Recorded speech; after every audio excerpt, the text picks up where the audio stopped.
All right, we're here hanging out at Rock on the Range. I've got Eric, I've got Dylan, I Prevail. Guys, thank you for the time. I'm going to start with, and I have to ask this because you've been backstage and you're going to get this access a million times. How's the vibe backstage today with everything going on with the Chris Cornell situation? Who wants to take it? I guess I'll take it. To me, it just kind of feels like a little somber, you know, okay. But I think everybody knows that they want to give a little bit extra special performance today just because, you know, this is a day that people are going to remember in rock history. Right. You know, it's literally the day after, which sucks, but I know for myself as a musician, I want to go out there and be like, okay, I Prevail played on this day and we gave it the best fucking performance that we could. Yeah. I can just tell you, just from being out in the crowd, a lot of people you can tell are just here because it's just the rock community coming together. And that's the one thing I always loved about rock music, is just as a fan in general, is that everybody comes together when something like this happens. Like back when Dime died, you know, everybody came together. Yeah, it's one big family, and that's honestly part of the reason why we say we have the best job in the world, is because we work in an environment that's just a giant community, giant fan, just all the fans, it's a family. And so we love that. And you know, it's like Dylan was saying, it's a little bit somber out here, but it's nice to see the rock community come together and in a way pay respects to a legend. Yeah, you know? A legend indeed, a voice of a generation gone. Chris Cornell, we miss you. Looking forward to the memorial a little bit later on tonight. As for you guys, man, you guys are just going non-stop. Since the last time I've seen you, Sonic Boom in Janesville, Wisconsin, back in September was the last time I saw you. And you know, at that time I had mentioned to you guys, you guys are still kind of, I hate bringing this up, it's kind of like the band that did the cover of Blank Space, but now you guys have finally gotten past that. And I mean, how's it for a band that, you know, you did the cover, how does it feel to go past that and know that now, you know what, you guys are now known for your songs? I mean, it's great. I mean, there's a bunch of bands that done covers and then they never break away from that.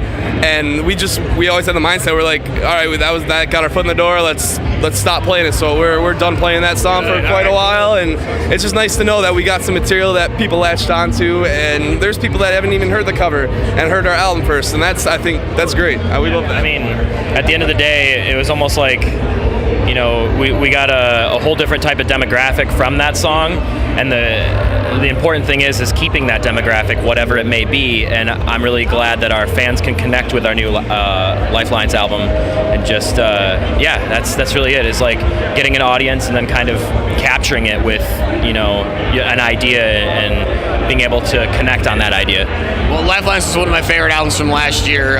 Just not even saying it because you guys are in front of me. It was in my top 10 list. Very diverse, a lot of great songs on it. Of course, Alone is the current single out right now. You guys are working hard, you know, promoting this. You guys are out on Warped Tour now. This is your first Warped Tour, correct? Yeah. Okay. Yeah. So you've heard the horror stories about Warped Tour.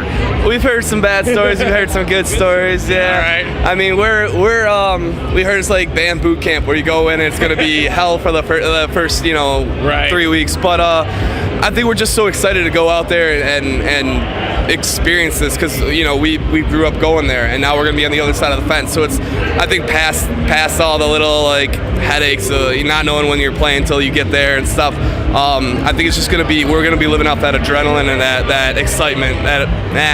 We'll get over it. We love it. So. All right. I kind of feel like we're the kid that got homeschooled, and now this is our first year at public school. I'm really excited to, you know, make friends and see where we sit at the lunch table. So. What are you guys driving in now? Are you still in a van? What are you guys in? No, we're in a tour bus. Yeah, it's really, really comfortable. Okay. We love it. We're very grateful for it, you know, but it doesn't feel undeserving. We've worked our ass off, so yeah. Yeah, we had a bandwagon for a little bit, so we had a bus in the summer, and it blew up. That's right, yeah. But now this is our first tour back on like an actual tour bus, and it's cool getting to pull in next to these buses, and we're like, we're one of you guys. We've made it. And now you don't ever want to go back. Never. I'm never going back to IHOP. What's the one fun thing you guys look forward to when you're on the road, though? Honestly, this is my vacation, believe it or not. When we're at home, I'm working with my family, our family business, or I'm doing yard work at my house or something. So when we're on the road, I'm just looking forward to drinking, meeting new fans, meeting bands, and partying and playing shows. Man, this is like I think we said before, this is the dream job, man. It's cool.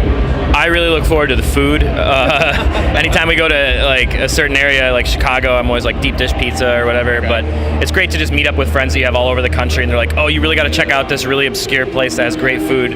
I don't know. So you're a foodie, huh? Yeah, I'm a foodie. I start some Food Network thing. Yeah, we're both foodies. Yeah. Well, if you guys I know you guys have got Warped Tour coming through St. Louis, which is in July. Go get your tickets. All the info at WQLZ.com. But if you guys get a chance to swing through Springfield, we have a thing called the Horseshoe. Yeah. Have you heard about this yet? I have not. Okay, so I'll explain the Horseshoe. And if you go outside of Springfield, Illinois, literally no one knows what the hell it is. Like, I've gone outside of Springfield, didn't know when I moved there. So what it is they start with a piece of Texas or the toast, pretty much, just toast. They pile. You put whatever meat you want on it. Usually it's hamburger. I'm on board. Yep. French fries, and then white cheese sauce, just covering the thing. Horseshoe later? Horseshoe.